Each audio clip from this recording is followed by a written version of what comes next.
Leo, welcome to your February 2019 general tarot reading. It's Raina here. Overlooked your sign, which is probably the worst thing you can do to a Leo, is to overlook them. So I do apologize. There you are, King of Wands. I see that as Leo energy. Whether I'm right or wrong, oops, my plug keeps coming out here. Okay.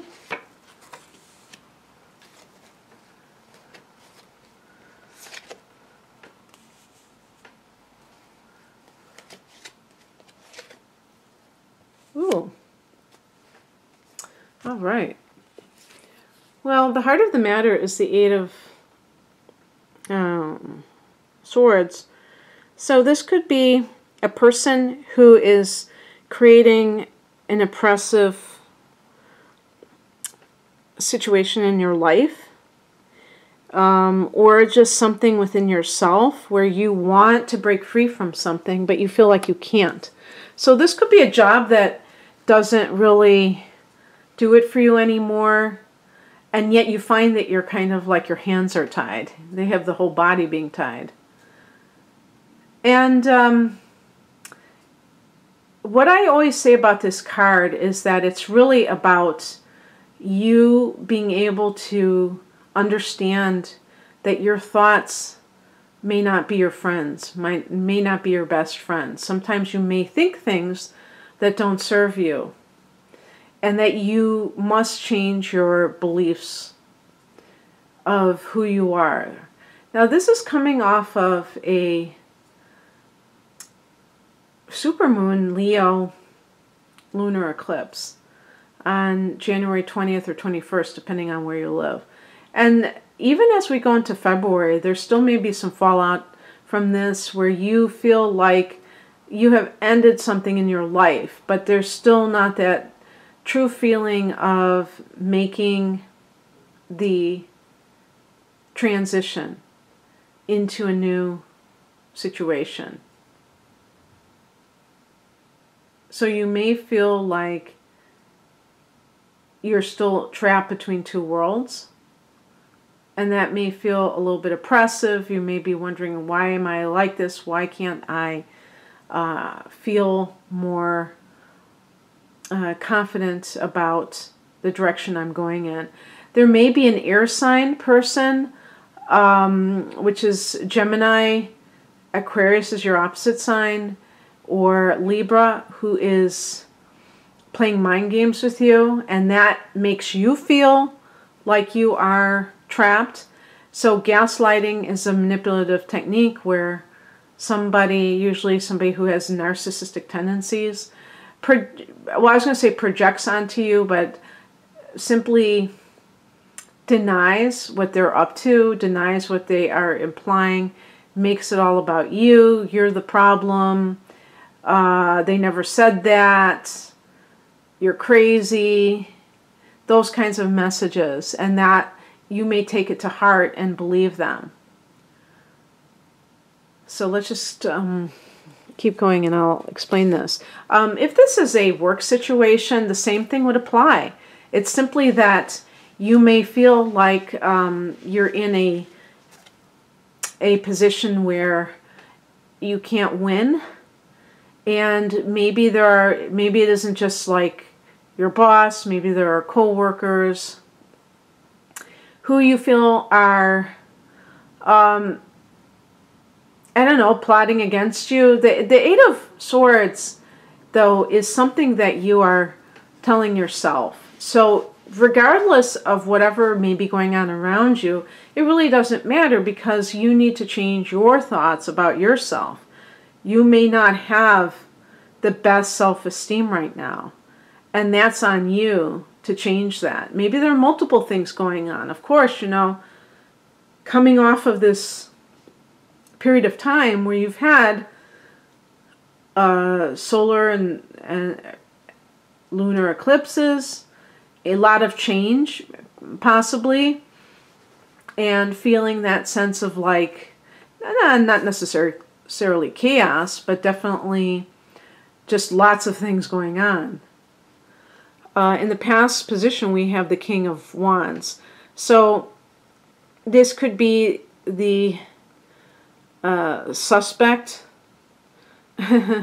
Or, there's a possibility, too, that this is somebody that you've fallen in love with. Because this individual would be kind of like a fire energy. Sagittarius, another Leo, or an Aries person. And it could be even your boss. And so that may complicate matters. If this is your boss or a supervisor, somebody in a position of authority, I do get a couple of these kind of cards here. And so they may not be a bad person, but perhaps you feel trapped in your marriage because you are in love with the King of Wands and you feel like you can't leave your current situation. And maybe that King of Wands is putting pressure on you. If the King of Wands is your boss and, maybe they have recently taken over the business, even in the upright position, this is going to be a person who is very authoritative. But it's not, the thing about this person is in and of themselves, if they are your boss, I would think that they would be pretty positive because this is in the upright position. But maybe because of your makeup, Leo, you feel somehow like this person is overshadowing you or trying to control you. And it could be even your own thoughts that are turning against you, that really you're making too much out of this. This isn't really how it is. And you're getting upset for no reason. So there is a possibility that, ego's clashing, in other words. And it's making you feel oppressed. But, in a sense, we could say that this might even be a really good thing for you because it's kind of like you've met your match. Whereas before, you may have been able to kind of run roughshod over people yourself. And now you've met somebody who can do you one better. And let me talk about the higher message here, because I think this is really apropos and really kind of illustrating what is going on here. The Fool card is showing that you're embarking upon a new stage in life. And this can be kind of messy because, it's zero. So it's an unknown quantity. And so you don't know how it's going to go. You don't have the roadmap. And believe it or not, I don't know if people would believe this, but I certainly believe it, that I believe Leo is a sign that gets uncomfortable when there is this kind of unknown situation ahead of them, because you're a fixed sign, even though you're a fire sign and fire is expansive and you do like that feeling of expansion. There may be times when you would rather be in a negative relationship than to kind of embark on something new. And if you are involved with somebody like the King of Wands, and they are unwilling to leave their partner, and you feel like your hands are tied because you love this person, and yet you don't want to sneak around with them, you don't think that's right, you may feel like you're trapped between a rock and a hard place. That certainly is how you might feel. And what the Fool card suggests is that you may need to kind of just totally reboot your life. You may need to if this is, let's say it's a workplace affair, you may need to leave that job and take some time off if you have the financial means to do so. And be able to just travel. Maybe you need to just let go of the past by completely becoming a nomad and spending several months just footloose and fancy-free and not even thinking about anything. It's interesting. I was in my mind was kind of, the wheels were turning, and I was thinking, okay, what's in their 9th house that deals with long-distance travel? Well, in your case, your ninth house happens to be Aries. And Aries is experiencing, even though now it's direct, Uranus in that house. And I didn't even think about this. The Fool card is connected to the planet Uranus. Uranus went into Taurus, which would be your career sector, back in May, the same day as I don't know, did I say back into it? It went into it for the first time, into Taurus, in your 10th house of career, and then it retrograded, and now it is direct, but it's still in Aries, in that 9th house. So Uranus in the 9th house, I mean, there are different interpretations. I'm not going to get into it, but one of them could be sudden travel. You know, just out of the blue, you decide, I'm just going to take off. And that could be the best thing they ever do. Uranus will be in this sector until February 6th. I mean, not February 6th, March 6th. So all through the month of February, you have Uranus still in that 9th house. Of course, this is a general reading, so I can't, every Leo person won't have that at the same time, but just in a general sense, that's true as an influence. And that can mean that there is a very suddenness to your travel plans. But even if we don't talk about literal foreign travel or wandering around like a nomad, the idea is to reboot your life. And this means that cutting out unnecessary suffering, you don't need that. It hasn't served you. This is like a fresh start, a blank slate, that Fool card. What crosses you is the Seven of Cups. For some people, this can be mental confusion, a fog, a feeling of not really having clarity of thought. And this card is actually connected to having a lot of choices in your life. And sometimes when people have a lot of options, they tend to get like overwhelmed by those options. It's almost like they almost wish that they had more narrow options, because then they would have like less to choose from.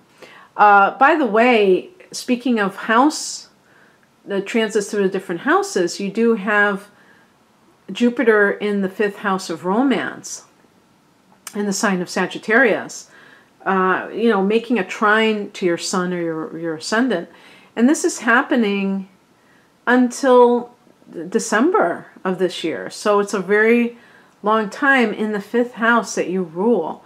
So this is the house of love. I mean, this could be something where all of a sudden all these people want to be with you. They want to date you. And that might be the Seven of Cups, that confusion where you're like, whoa, which one is the right one for me? I want to start anew, but I don't want to pick the wrong partner either. So it might be kind of like so many choices that it makes you confused. Now, the other thing too, this can be a card of addiction or even self-deception. So make sure that you're not lying to yourself about something, about, that you think something is so great, an opportunity. This could even be, by the way, a job opportunity, because with the Eight of Swords, you could be oppressed about your work situation. What's coming in is represented by the Queen of Wands, and this is you, I feel.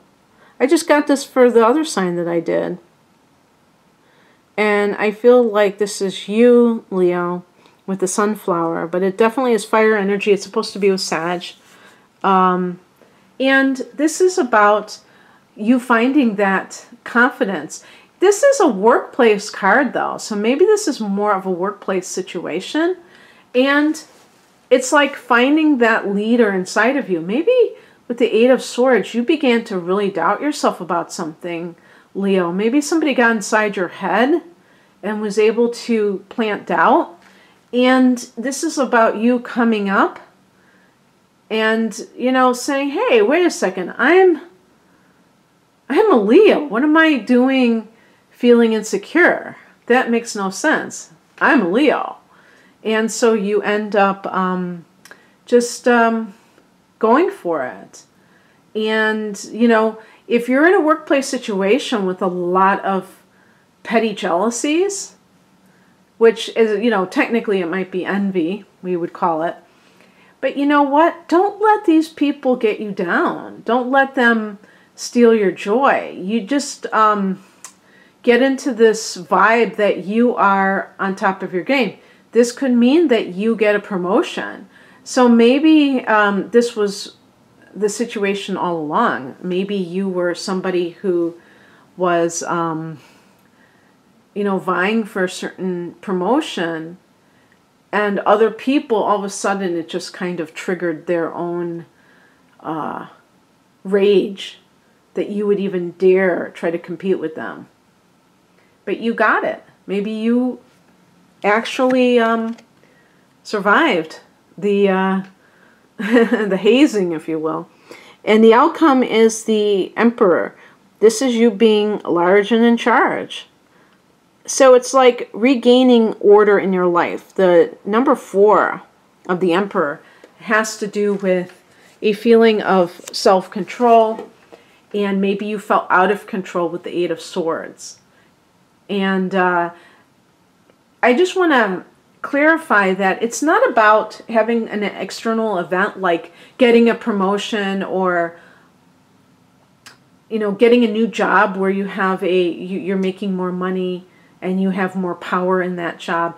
That is empowering you per se, but it's the knowledge, the acknowledgement from the universe that, hey, I am okay. I am on the right track. With the 7 of Cups, you may be saying, am I on the right track? Now, it's possible that this is a new job. I'm not going to say it isn't. But if it's in your current workplace, you may say to yourself, you know, I've been needlessly suffering because other people can't handle my success. You know, that's not my problem. They have to deal with their own insecurities, and I deserve this promotion.